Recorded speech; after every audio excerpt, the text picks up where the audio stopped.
Bismillahirrahmanirrahim. Assalamualaikum warahmatullahi wabarakatuh.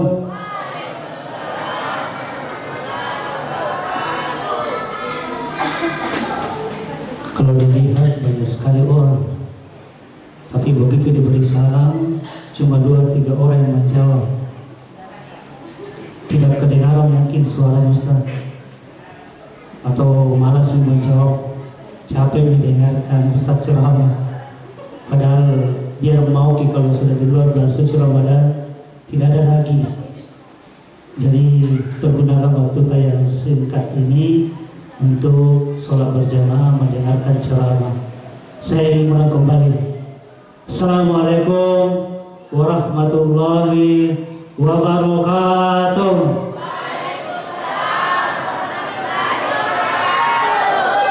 Ya, terima kasih banyak suara banyak orang. Alhamdulillahilladzi ja'ala syahru Ramadan syahrus siyam alladzi ursila fihi al-Qur'an hudan lin-nasi wa bayyinatin minal huda wal furqan. Asyhadu an la ilaha illallah wahdahu la syarika lah syahadatul haqqul yakin wa asyhadu anna Muhammadan abduhu wa rasuluh. Allahumma salli ala sayyidina Muhammad wa ala alihi wa sahbihi ajma'in. Amma ba'd. Bapak Ibu, orang tuaku, saudaraku, anak-anakku yang insyaallah dirahmati dan dimuliakan oleh Subhanahu wa taala. Kita patut bersyukur kepada Allah Subhanahu wa taala karena kita termasuk orang beruntung, termasuk orang pilihan.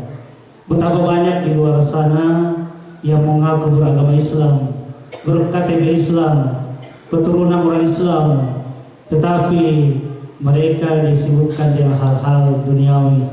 Mereka sibuk dengan buka bareng, mereka sibuk di depannya televisi, mereka bersantai di tempat tidur. Kita alhamdulillah menyempatkan diri untuk hadir di masjid ini untuk sholat berjamaah mendengarkan ceramah.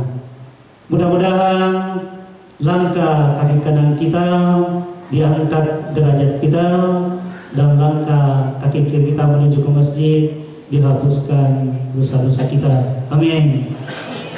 Mari kita bersalawat kepada junjungan kita baginda Rasulullah SAW, Nabi panutan kita, pahlawan kita, Nabi yang bisa memberikan kita syafaat di hari kemudian kelak. Mudah-mudahan kita mampu istiqomah di atas tuntunan beliau dan mampu istiqomah menghidupkan sunnah-sunnah beliau hingga akhir hayat kita. Amin. Bapak Ibu sekalian, orang tuaku, saudaraku yang insyaallah dirahmati dan dimuliakan oleh Subhanahu wa taala. Judul ceramah singkat yang ingin saya bawakan pada malam hari ini adalah kiat-kiat hidup berkah. Kiat-kiat hidup berkah. Berkah ziyadatul khair, kata ulama Imam Ghazali. Berkah itu ziyadatul khair, bertambahnya kenikmatan, kebaikan yang kita lakukan dalam kehidupan keseharian kita dalam hal ibadah kepada Allah Subhanahu wa taala. Tetapi juga diartikan dengan kebahagiaan. Ternyata berkah itu diartikan dengan kebahagiaan.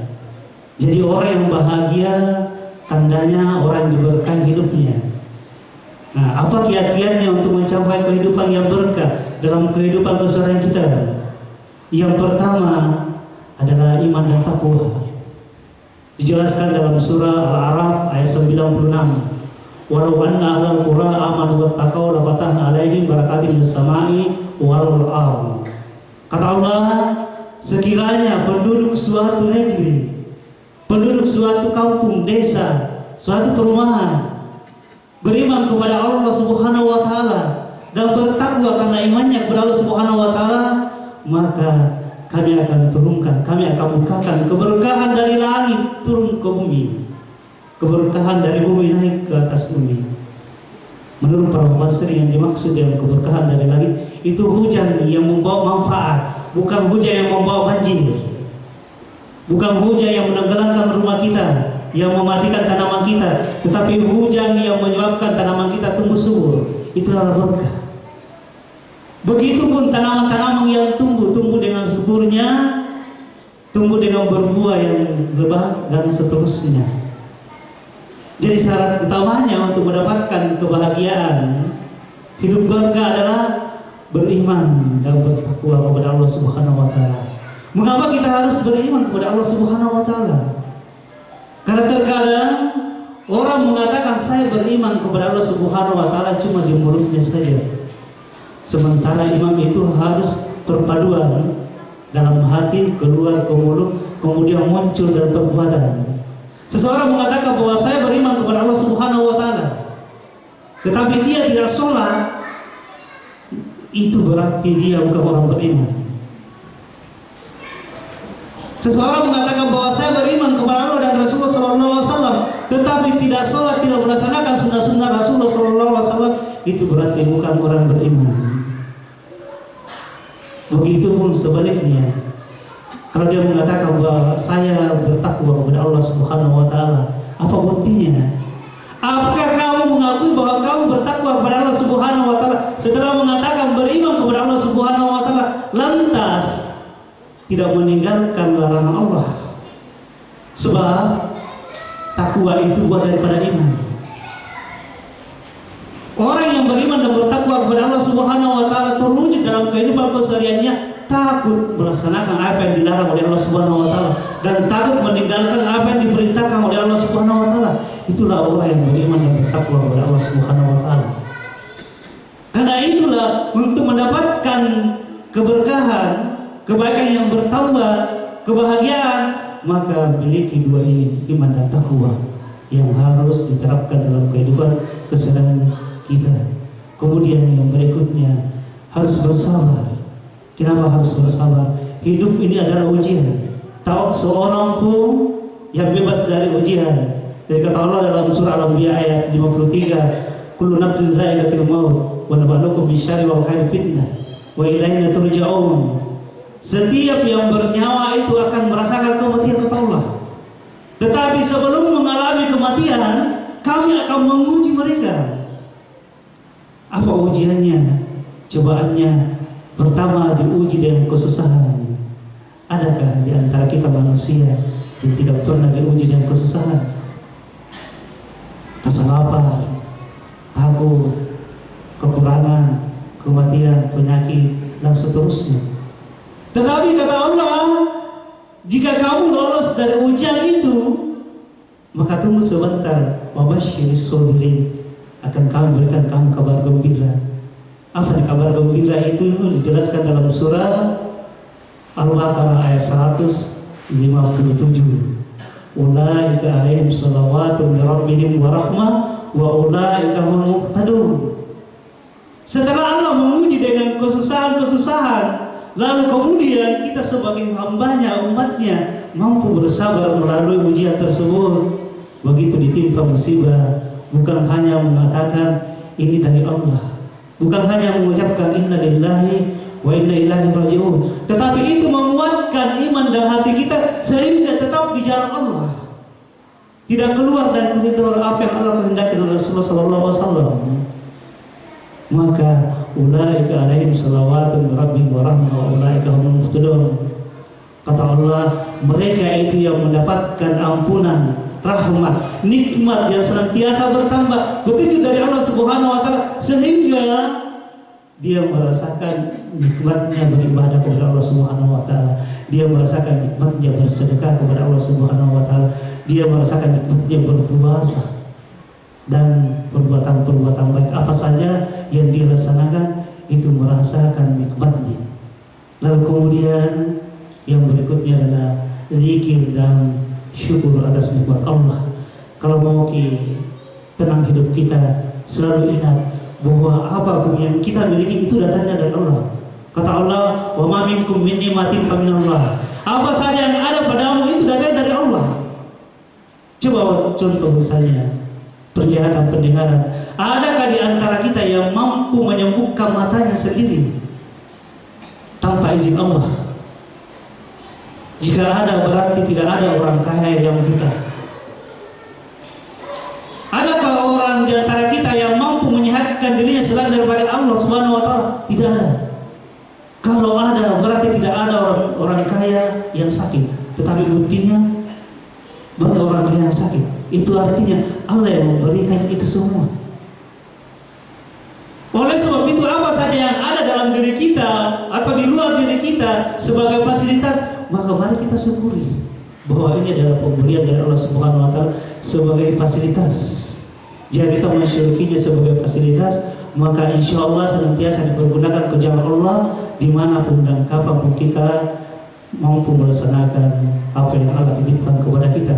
Kemudian syukuri nikmat Allah. Kalau kita mensyukuri nikmat Allah itu sungguh luar biasa nikmatnya. Ya, contoh kalau kita bersyukur dalam hal materi, ketika kita memberikan kepada seorang yang tadinya biasa-biasa hidupnya atau kurang makannya, baik yang sedang puasa atau yang tidak berpuasa, jika Allah memberikan kita kenikmatan di dalamnya, sungguh luar biasa nikmat yang kita rasa. Ternyata Allah memang menjanjikan bahwa orang yang mensyukuri nikmat Allah, Allah akan menambahnya. Sebagaimana yang dijelaskan dalam surah Ibrahim ayat 7. La in zakartum la azidannakum wa la in kafartum inna adzabi lasyadid. Kata Allah, jika engkau mensyukuri nikmatku akan kutambah. Menurut para mufassirin ada 3 kenikmatan yang dirasakan oleh orang yang mensyukuri nikmat Allah. Kenikmatan yang pertama adalah rezeki yang kita keluarkan ke jalan Allah itu akan bertambah, karena Allah berjanji melipat gandakan 10 sampai 700 kali lipat, dijelaskan dalam surah Al-Baqarah 261. Sungguh luar biasa, apalagi di bulan suci Ramadan ini. Yang kedua, Allah memberikan ketenangan. Orang yang suka menginfakkan harta bendanya ke jalan Allah Subhanahu wa Ta'ala, Allah memberikan ketenangan hatinya, pikirannya, ketenteraman hidupnya. Begitu dia berbagi, dia merasa senang luar biasa. Saya mampu, alhamdulillah, saya mampu berbagi kepada orang lain belum tentu mampu berbagi. Diberikan ketenangan, karena diberikannya ketenangan kepada Allah Subhanahu wa Ta'ala, sehingga dia semakin gemar bersedekah, berinfak dan seterusnya. Begitu pun orang-orang yang memiliki ilmu pengetahuan, jika diberikan kenikmatan oleh Allah Subhanahu wa Ta'ala, dia bersabar, kemudian dia senantiasa mengajarkan ilmunya kepada Allah Subhanahu wa Ta'ala, merasa senang menasihati orang, merasa senang menyampaikan hal-hal yang ma'ruf nahi munkar. Karena itulah maka syukuri nikmat Allah Subhanahu wa Ta'ala, karena kalau tidak disyukuri maka azabnya Allah sangat pedih. Kemudian nikmat lagi yang berikutnya adalah akan diberikan pahala oleh Allah Subhanahu wa Ta'ala di sisinya. Kemudian berikutnya azab Allah, juga termasuk 3 azab Allah bagi orang yang mengkufuri nikmat Allah. Maka inilah orang yang tidak mendapatkan kebahagiaan, tidak mendapatkan keberkahan dalam hidupnya. Azab yang pertama, kata Allah, akan dicabut keberkahan dalam hidupnya bagi orang-orang yang kikir. Maka Rasulullah SAW dalam hadis yang diriwayatkan oleh Imam Bukhari mengatakan bahwa setiap pagi itu Allah mengirim 2 malaikat kepada setiap orang. Malaikat yang pertama mengatakan, ya Allah, berkailah harta bendanya si fulan ini, orang yang gemar bersedekah, berinfak, gemar membantu orang lain. Malaikat yang kedua mengatakan, ya Allah, hancurkan usahanya orang ini yang pelit, yang tidak mau menafkahkan hartanya, yang tidak mau belajar hartanya ke jalanmu. Oleh sebab itulah kita yang dititipi harta benda oleh Allah Subhanahu wa Ta'ala, maka jangan berpikir panjang lebar, keluarkan harta benda kita ke jalan Allah dengan infak dan sedekah, juga zakat fitrah, atau secara langsung melalui pembangunan masjid dan seterusnya. Kemudian Allah mengatakan bahwa selain harta bendanya yang tercabik-cabik, tidak tumbuh, usahanya hancur, maka dia dihinggapi, tertanam dalam pikirannya perasaan pelit, perasaan susah. Meskipun banyak harta bendanya secara kasat mata, tetapi dia selalu merasa kekurangan. Allah memberikan perasaan tersebut, selalu merasa kekurangan. Padahal kalau dilihat ada mobilnya, ada rumahnya, tetapi kalau dia mengeluarkan 10.000, 20.000 merasa rugi, apalagi 100.000 merasa rugi, karena Allah yang menanamkan dalam hatinya, dalam pikirannya azab tersebut. Itu sebenarnya azab. Jadi kalau Bapak Ibu sekalian ada yang seperti itu, yang pada hakikatnya dilihat secara kasat mata banyak harta bendanya, penghasilannya jutaan setiap bulan, apalagi ratusan juta, lantas uang 100.000, 1 juta berpikir-pikir lalu merasa berat untuk mengeluarkannya, itu sebenarnya azab Allah. Tidak ada ketenangan di dalamnya. Jadi introspeksi diri kita ketika kita ingin mengeluarkan, apa kita ikhlas mengeluarkan itu atau tidak. Kalau kita ikhlas mengeluarkan, maka itulah kenikmatan yang Allah berikan kepada kita, bukan azab. Kemudian yang ketiga, inna azabi lazim.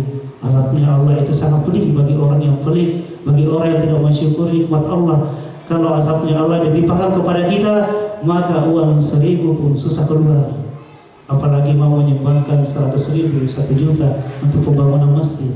Oleh sebab itulah Bapak Ibu sekalian yang insyaallah dirahmati dan dimuliakan oleh Subhanahu wa taala, mari kita meraih keberkahan hidup ini, kebahagiaan hidup ini dengan senantiasa meningkatkan iman dan takwa kita kepada Allah Subhanahu wa taala, senantiasa bersabar menjalani hidup ini, dan senantiasa berzikir dan bersyukur kepada Allah Subhanahu wa taala atas apa saja yang diberikan kepada kita sekalian.